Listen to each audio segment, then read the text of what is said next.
Heute bei uns was ganz Besonderes, ein Gast und ein Spiel, das mich sehr durch mein Leben begleitet hat. Seit meiner Kindheit spiele ich Xcom und lange Zeit gab es eine Phase, wo es keine Xcom-Spiele gab, wo wir die Fans Spiele machen mussten, die waren dann entsprechend. Dann gab es irgendwann, zum Glück Firaxis, die haben sich hingesetzt und haben angefangen, das Ganze nochmal neu, nochmal mit neuem Leben zu füllen auf jeden Fall und es auf die heutige Zeit zu hieven. Einer dieser Männer, die dafür verantwortlich sind, ist Garth, Deangelis. Garth, welcome to the show. Thank you. Great to have you. Great you found some time to get your game working with our setup. Yes. Wir hatten kleine technische Schwierigkeiten, aber jetzt geht's und wir werden uns ein bisschen was vom Spiel zeigen. So, just get us covered about the game. What is new? What do you want to talk about? What do you want to show us today? Yeah, this is actually really exciting for me. This is one of the first times that we're playing the game with somebody not on the development team. So I consider this a very special moment with you. It's like a noob beta test for you because I play very bad. You play very bad. All I'm right. kind of well known for that. That's okay. That's okay. This is a challenging game. If you've played XCOM before, you know that part of its DNA is difficulty and challenge, and we're actually pushing that a little bit more with XCOM 2. There's a lot of new stuff that we're going to get to. We're about to dive into a save, but from a high level, the story of XCOM 2 takes place a few decades after the events of Enemy Unknown. Okay, so the story has kind of changed. Yeah. It's a totally different setup, I must say.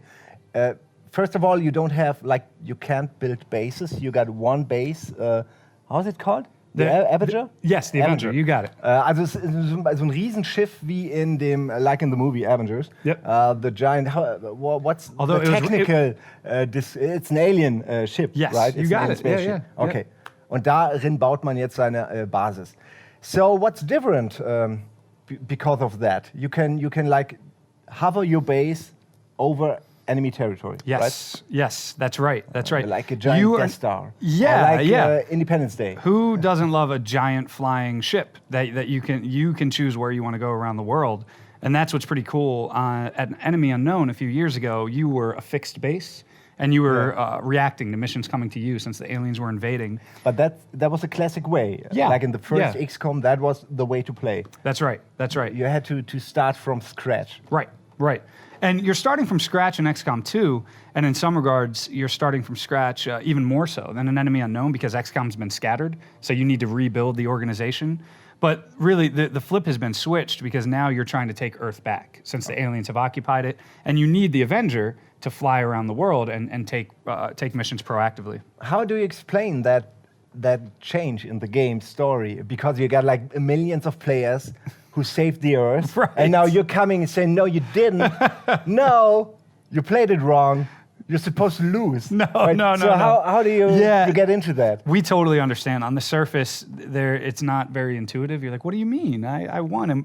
And we totally get that. And nor does this story take away all those experiences that players had that won the game. But when we stepped back and really thought about what we wanted to do creatively with this world, we fell more and more in love with the idea of what would happen if XCOM lost, because it sets up the stage perfectly for mechanics. Everybody for this loves type a of good game.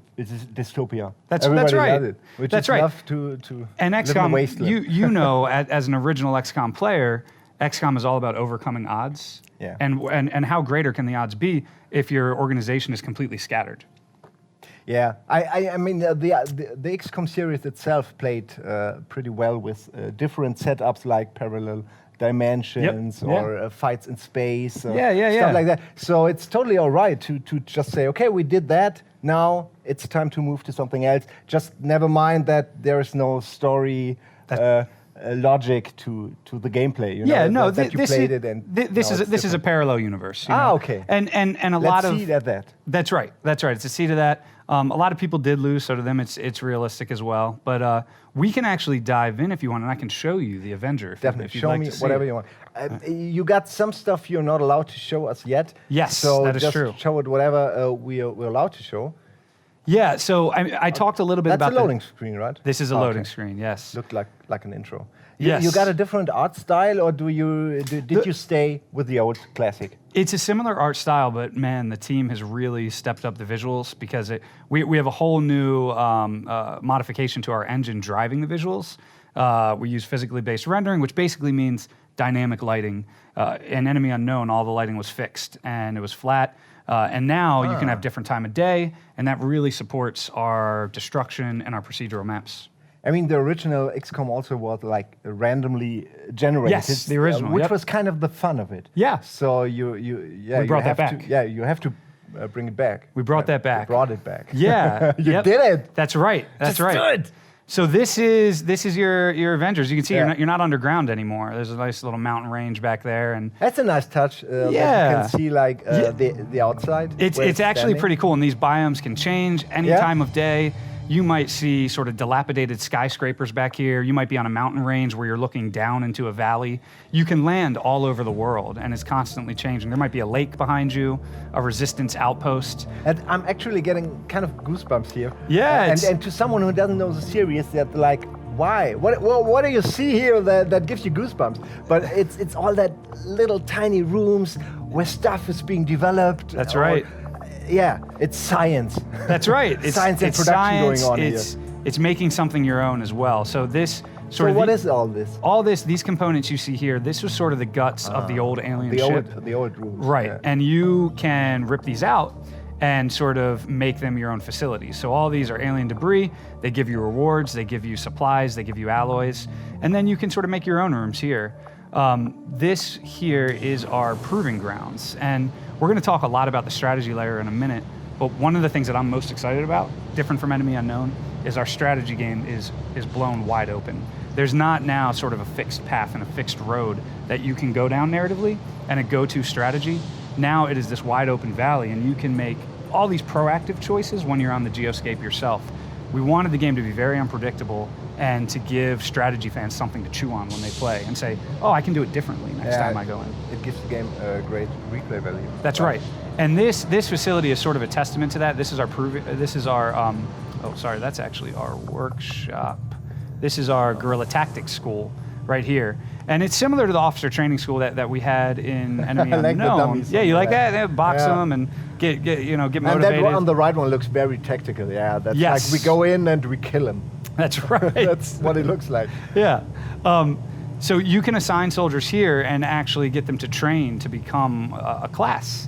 I'm not going to do that right now because we're going to need them to go on the next mission. But you can assign them to be a ranger, a specialist, a grenadier before they even go into battle. Yeah. So that way you're building a bench squad. Are you still having a PSI? Well, you will have to find out about that. Oh, okay. That means yes. But they are not allowed to talk about it. It's my interpretation of what you said. It's not what you actually said. That's right. And you still get squad-based perks here, which I just bought squad size 1, so we have an extra unit to go on the next mission with us. All different types of things here for the players to explore. One question when I see that, and I'm playing Fallout right now, and I played the app, the Fallout app. Yeah. You actually could like develop a Fallout 4 type app. Yeah. Like they did with the Vault. Yeah. Because I mean, there's so much stuff going on. There's so much to do. Just put in some people and it's done. There is. There's a lot of similarities with their app and our ant farm, and there's quite a bit of crossover. But you haven't you have nothing to announce, or you're not working on stuff like that. No. It would be a bonus, for the game, for playing the game. Yeah. Like having you. Totally. But it's cool because you can bring this to life, and it can become your own sort of. We have a little bit more direct connection between who your staff is, who your scientists are. As you see, I just assigned an engineer here, and we have them now working in the workshop, which increases efficiency. What is he doing? I guess he's pretending to work. Look at him. He's using his screwdriver in thin He's air. getting his tool ready to go to the conveyor belt and the workbench behind him. Okay. They can go anywhere they want. It's quite incredible. I'm just saying, he's on notice. Yeah, that's right. In my world. And so obviously you have your research. Dr. Tygan is our new scientist who has stepped in for Dr. Valen, who has gone missing from Enemy Unknown. And he is a genius that you need to push the technical, the scientific end of rebuilding Xcom. And there's all sorts of things that you can do with respect to pushing him through the tech tree, of course. And here's your other anchor. Would you say that you have a bigger tech tree now, or just a different tech We're tree? lucky to have you with us. It's both. It's bigger and it's different. I have played through the game multiple times, and I haven't begun to see everything that the tech tree Yeah, offers. actually, you just told me. I gotta explain that in German for the audience real quick. You know what I mean? Like the homing missile. Yeah, you were oh talking yeah. about. Ich habe ihm noch erzählt, so, ey, wann bringt ihr diesen Werfer zurück? Ja, aus dem alten Xcom-Universum. Das war so eine Waffe wie ein Raketenwerfer, wo man in Rundenstrategie da verschiedene Punkte markieren konnte, wo er da noch lang geflogen ist. War super geil, weil man konnte einfach die ganze Basis mehr oder weniger, also das ganze Spielfeld abdecken mit dieser Waffe, ohne sich auch nur einen Schritt zu bewegen. Und dann meinte ich so, baut die doch wieder ein. Und dann meinte er, die gibt's doch schon längst im letzten XCOM. I just told the audience what you just told me, that there already is that weapon I was looking for. Yes. So it's the last one already is quite big. Yes, it is. So it is quite big. This one's a yeah. bit bigger, and there's more things to do. We have a special facility called the Proving Grounds that you can build, and that again, with the unpredictable nature of our strategy world, it allows you to undergo these experimental projects, whether it's ammo, grenades, armor, and you don't know what you're going to get. You're going to get something cool, but it's going to be different every time. You might get a firebomb grenade, you might get acid grenade, you might get this armor that helps prevent you from getting burned. We now have environmental hazards in the game, and those change every time you play. Can you like become, like in previous games, a producer of guns and tanks and sell that Yes. to other nations? Yeah. That was the part I always liked. Like Yeah. producing stuff that people need in that alien war and just selling it to them. Not Yeah. giving, but selling. We have a bit of a goods market and a commodity market. It's because the Council of Nations has been disbanded, it's now more on a black market. It's done underground. But if you find that black market on the geoscape, then yes, you can trade, you can take advantage of certain things that you have. I'm pretty much sure you will have different ships in time, right? You won't have one ship. Right. You will have like more. Oh. Covering different places. No. You only have one You ship. have one ship. Okay. You have one ship. That's your base of operations. You're constantly on the run. Okay. You have to fly always. fly. You have to fly wherever you want Yep. it to be. Okay. Yep. You fly everywhere. You still have the Sky Ranger to take you out to missions. But How do you win? so that is a good question. What do you do? That is a good question. You know what? Let's go a little bit off script. What I want to do is show you the geoscape, and then we're going to come back to the soldiers. Because this sorry is for no, that's okay. breaking your This concentration. will sort of answer some of your questions. This is to me the biggest fundamental difference. That's the marketplace, yeah. Yeah, Okay. from Enemy Unknown. If you remember when you played Enemy Unknown, when you went to the Hollow Globe, you would hit scan time and wait for missions to come to you. Well, now you are the Resistance, and here's your ship, and here's your Resistance headquarters. And you can choose, everywhere that you see a site here, you can choose where to go and when you want to go there. And there are dozens of different things to do. So it's a much more proactive game where you can develop a short-term, medium-term, and long-term strategy to ultimately win the game. Do you want to go to a mission that can give you supplies, or do you want to go to a more narrative-based mission like this black site right here, this one, that would slow down the aliens' progress? This bar up here is how you prevent losing the game.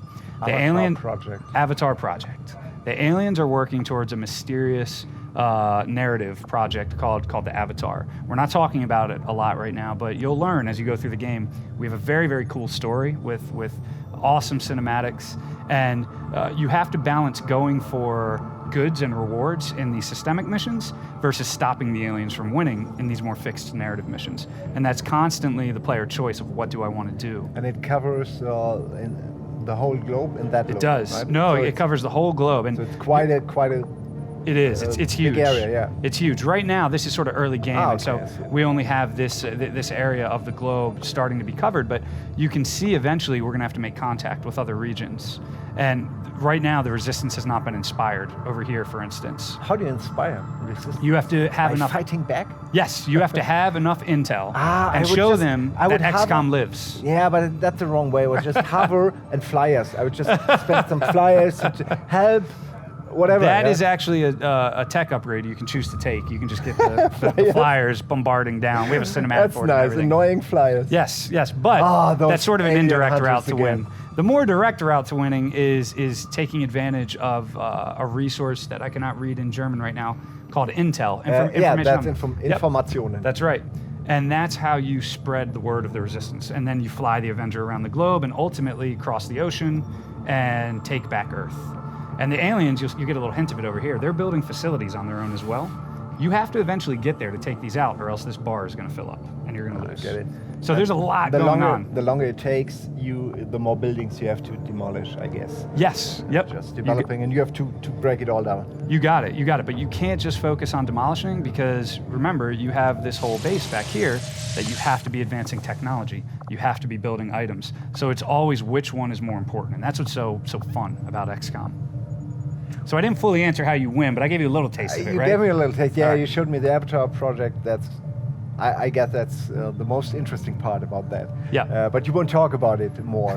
You won't get more. I don't want to into spoil it for you. No, well, I Yeah. don't need it. It's okay. I'm happy with what you told me. So we're going to go on a mission in a little bit, and one of the things Yeah, that do it. we have to do is upgrade our soldiers. We have a few soldiers here that are ready to get promotions, and this is our specialist. Excuse me, trying to double check everything. Personal. There we go. Relation? Okay. All right. So you can do a lot of things with your soldiers now. You can deep dive and make them look very different. That's quite important, because in my team nobody dies. Never. Really? I never had a casualty How? under my watch. Just quick save, quick load, I guess. How do you pull that off? That's By impressive. the powers of save and load. You can customize your gun, as you Yeah. can see. There's so many different things you can do with your soldiers. It's way more involved in XCOM 2, and we can't wait for players to mess around with that. So yeah, you Headband's can. Are you supporting mods? Yes, in the mod community? we are. Like We in are. the last game, right? We are supporting mods, much more so than the last game, actually. How important is supporting mods? It's extremely important. I mean, yeah. we're a PC-driven studio. This is a PC-focused title, and it's something that we felt was a little bit of a shortfall in Enemy Unknown, and we really want to give more tools to our community now, so they can get involved with making some awesome mods. That's also. It was new info to me that it won't be released on console. Is that Yes. right? Or maybe is there like a time delay, or are you saying we don't know yet? We are not Yeah. working on it yet? No, we're not. We're not. We're Okay. focused on PC right now, and that was so we could make the best title. I know it sounds cliche, but this allows us to make the best title possible by focusing on the one platform. And again, Firaxis is PC. Totally understandable. PC bred. We want to make the best strategy game possible, and with modding. You know, we had to do a surprising amount of work just to get the code base to be supportive for modding. A lot of it had to be rewritten, and that allows us to focus on that. So I put a weapon attachment on here. You can now pick You up made it loot. even longer. Yes. You made the This is weapon- called a repeater. And you have and there's different tiers of upgrades. This one is like a 5% or a 10% chance. Every shot you take will just instantly execute an enemy. So you can like get bloody cool mess little perks. Yes. You can get cool little perks like that. Put them on your weapons. You actually pick them off of the dead bodies of aliens on maps and bring them back to base. So we have looting now in XCOM 2. Great. Do you have crafting in some kind of way? I mean, you already got it because you can produce stuff, but like in a smaller way? Not in a piecemeal way, other than you really can craft your own weapons. Some of them have 2 to 3 slots, and so you can create this custom sniper rifle or this you don't beast really of a plasma. need any more That's right. crafting options. Okay. That's right. So we're going to upgrade our specialist right now. I am going to give her what do you want me to give her? Medical protocol or combat hacker? Okay, take combat hacker. All right. But I would take PSI. I love that. I mean, it's so funny if you. I don't see that as an option right now, though. Yeah, I don't know. You made something wrong, I guess. Maybe you should develop something. This different. this one I highly recommend we take. This is Haywire Protocol, and it allows you to do a lot of things with your gremlin buddy back here, where they can hack robots and make them your own. It's almost like mind controlling. That wasn't in the last Xcom, right? No. Mechs like that? Yeah. Well, yeah. Mechs was in the expansion. I mean, with the little floating. No. Not the drones. They're brand new. Drones, okay. And they're very cool to be a class-specific thing. So let's upgrade our Ranger. Our Ranger is another very cool, unique class. He's got this sword back here, as you can see, and he will take that out and slice a fool if they get up close. So we can either make him a phantom, which makes him Stealthier? tougher to see. Okay. Or when he uses his sword, he does a lot more damage. Which one do you like? Definitely the sword, All right. right? I mean, he That's already what most bought people it. go for. He That's- already bought the sword, so he kind of Take has- advantage of it, yeah. right? All right, let's give his Would be a waste. gun an upgrade here. And the other cool thing you can do is get unique Who brings weapons. the sword to a sci-fi fight? I don't know. I'm not quite sure. That's the best weapon to have. But okay, it's your. I mean, it's They're a your game. ragtag resistance. They don't have a lot of resources up Okay. front, so they That I have to put understand. together whatever they can. So this is pretty cool. You can create your own legendary weapons. We just equipped her with the Reaper, and those weapons, your soldiers can die, but you can still save their weapons and carry their weapon will legacy live on. on. Yes, that's right. You got it. Let's put a. Oh, she's already got one on there. Good. And now we're going to do one more thing. We are going to equip the exosuit. All right, you ready? I'm learning some German here. You like that? It's working. Yeah. I'm kind of picking the right stuff. Okay, so this is an example from the Proving Grounds where you can create sort of these armors that you don't even know what they're Yeah. going to become. And the weapon on them can change every single time because you can keep doing experimental heavy weapon. Right now, I think she's going to have a rocket launcher on her wrist like Iron Man. And you might get a flamethrower. You might get a shredder gun, which is like a super shotgun.